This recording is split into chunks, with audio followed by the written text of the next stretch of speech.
श्री स्वामी समर्थ अवधूत चिंतन श्री गुरुदेव दत्त। नमस्कार प्रेमळ भक्तांनो, स्वामी म्हणतात, बाळा, आजचा हा संदेश तुझ्यासाठी खूप महत्त्वाचा असणार आहे। कोणत्याही क्षणी तुला आनंदाची बातमी मिळू शकते, जे तुझ्या नशिबात सुद्धा नाही त्यापेक्षा अधिक मी तुला देणार आहे। बाळा, माझ्यावर विश्वास ठेव, मी तुझ्यावर खूप प्रेम करतो। तुझ्या आवडीनिवडींचा मी विचार केला आहे। तुला जे दुःख होत आहे ते नष्ट करण्यासाठी मी आज आलो आहे। तुला जी गोष्ट हवी आहे तीच गोष्ट तुला मिळणार आहे। ज्यासाठी तू विचार करतो आहेस ते सत्य आता सत्यात उतरणार आहे। तुला ज्याची अपेक्षा देखील नाही ते सुद्धा तुझ्या नशिबात मी देणार आहे। आयुष्य खूप सुंदर आहे, फक्त मन साफ ठेव। ज्याचं मन साफ आहे त्याच्यासाठी प्रत्येक गोष्ट शक्य आहे। मी त्याच घरात प्रवेश करतो ज्या घरात शांतता आहे, त्या घरात स्वच्छता आहे, ज्या घरात सर्व एकत्र मिळून राहतात। म्हणून बाळा, तुझं कुटुंब जर सुखी असेल तर मी देखील तुझ्या घरामध्ये आहे असाच विचार कर। परंतु तुझ्यामुळे जर कोणी दुखी असेल तर मी तेथे पाऊलही ठेवणार नाही। म्हणून बाळा, लक्षात ठेव, जसं तुझं वागणं तसा तुझं कर्म, तसंच तुझं आयुष्य। म्हणून सर्व काही तुझ्या हातामध्ये आहे, सर्वच काही तुझ्या कर्तृत्वावर आहे। म्हणून बाळा, लक्षात ठेव, जे काही मिळवायचंय, जे काही बनवायचंय, जे काही करायचंय ते तुझ्या हातात आहे। तुझे कर्म चांगले असेल तर मीही तुला दुःख देऊ शकत नाही। म्हणून कर्म चांगलं तर आयुष्यही चांगलं। बाळा, जीवनात काही मिळवायचं असेल तर कोणाला त्रास न देता ते मिळव।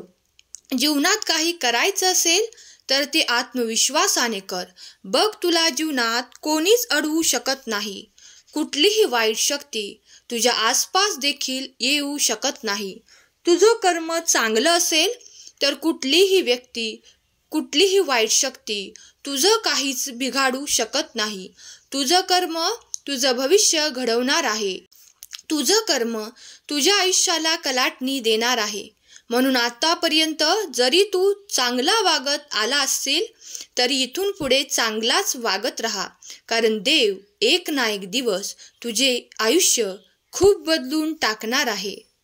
देवाच्या दरबारामध्ये थोडासा अवकाश जरी असला तरी अंधकार अजिबात नाही। म्हणून थोडासा विलंब होत आहे, परंतु निराशा पदरी पडणार नाही, हे देखील सत्यच आहे। विश्वास असल्यास कमेंट बॉक्समध्ये खरा स्वामी भक्त कमेंट कर। आजचा हा महत्त्वाचा संदेश शेवटपर्यंत ऐक। जीवनात जर कोणीतरी मार्ग दाखवणारे असले तर आपण निश्चिंत राहतो, कारण आपल्याला माहीत आहे की आपल्या मदतीसाठी कोणीतरी आहे। त्याचप्रमाणे आजपासून तू निश्चिंत हो, कारण तुझ्यासाठी तुला मार्ग दाखवण्यासाठी देव आहेत। बाळा, देव जे मार्ग सांगतात त्याच मार्गावर चाल। देव जे तुला मार्गदर्शन करतात तेच मार्गदर्शन ऐक। तुला आपोआप पुढे जाण्याचा मार्ग सापडेल। आपोआप तुझ्या नशिबाचे दरवाजे उघडल्यासारखे वाटतील। आपोआप तुला सर्व काही सकारात्मक होतंय असे वाटेल। म्हणून बाळा, सर्व काही देवाच्या हातात आहे।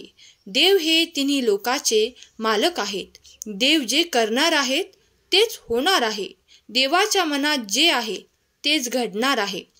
म्हणून चिंता करू नकोस, तुझ्या आयुष्यात चमत्कार घडणार आहे।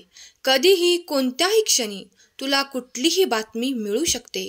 कोणत्याही क्षणी तुझं नशीब बदलू शकते। कोणत्याही क्षणी देव तुझ्यावर प्रसन्न होतील।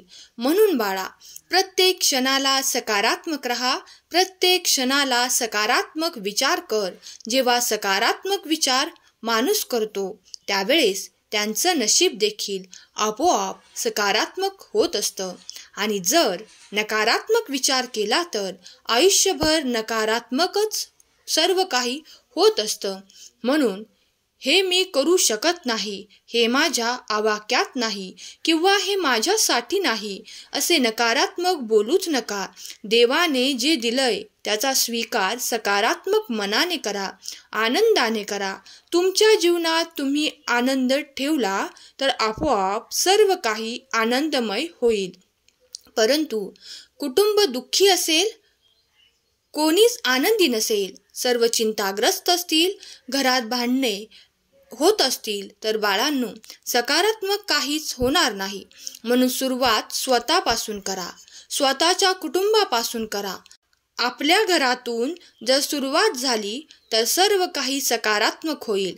आपल्यामुळे घरातील लोक दुःखी असतील, आपल्यामुळे घरातील लोक चिडचिड करत असतील तर बाळांनो, देवही तुमच्या घरात पाऊल ठेवणार नाही. म्हणून लक्षात ठेवा, जिथे घरात शांतता आहे तिथे एकात्मकता आहे. जिथे घरातील निर्णय सर्व एकत्र मिळून घेतले जातात, घरात प्रत्येकाला समान दर्जा आहे, त्या घरात देव नेहमी राहतात, त्या घरात लक्ष्मी नेहमी नांदते. म्हणून ज्या घरातून आनंदाचा आवाज येतो त्याच घरात देवाचा प्रवेश होतो. म्हणून तुमच्याही जीवनात आनंद हवा असेल, सुख समृद्धी हवी असेल तर सुरुवात स्वतःपासून करा. डोक्याला कितीही ताण असू द्या, परंतु मन नेहमी शांत ठेवा. डोक्याचा ताण आपोआप कमी होईल. परंतु डोक्याला ताण असताना तुमचं मन विचलित असेल, मन शांत नसेल तर ताण आणखी वाढतो. लक्षात ठेवा, कधी कधी देवही तुम्हाला सर्व काही सांगून जातात, परंतु ते आपल्याला समजत नाही. का समजत नाही? कारण त्यावेळी आपलं मन विचारात असतं, त्यावेळी आपण ते बरोबर ऐकू शकत नाही, आपण ते ग्रहण करू शकत नाही. त्यामुळे सर्व काही होत असतं. म्हणून बाळांनो, लक्षात ठेवा, देव सांगत असताना आपलं मन शांत असू द्या. कुठलाही दुसरा विचार आपल्या मनात येऊ देऊ नका. कुठलेही वाईट विचार आपल्या मनात येऊ देऊ नका. तुम्हाला जे हवंय ते प्रत्येक गोष्ट तुम्हाला मिळेलच, परंतु त्यासाठी स्वतःच्या मनाला त्रास देऊ नका. असं नाही, आपल्या आयुष्यात कधीच काही चांगलं घडत नाही. नकारात्मक विचाराने कधीच आपल्या जीवनात सकारात्मक गोष्टी घडत नाहीत. म्हणून सर्व काही चांगलं करायचं असेल तर सर्व काही चांगलं बनवायचं असेल तर सुरुवात स्वतःपासून करा. तुम्हाला लक्षात आलं असेल की कसं करायचं, काय करायचं. जेव्हा देव स्वतः आपल्या समोर येतात तेव्हा आपल्याला साक्षात्कार होतो. परंतु जोपर्यंत देव आपल्या समोर येत नाही तोपर्यंत आपल्याला 100% विश्वास बसतच नाही. म्हणून असं करू नका. देव कधी ना कधी आपल्याला दर्शन देतीलच, परंतु तोपर्यंत त्यांनी सांगितलेलं कार्य करत राहा, त्यांनी सांगितलेला मार्ग अवलंबा. जेव्हा आपण देवाच्या मार्गावर चालतो तेव्हा कुठे ना कुठे देवाचे दर्शन आपल्याला होणारच आहे.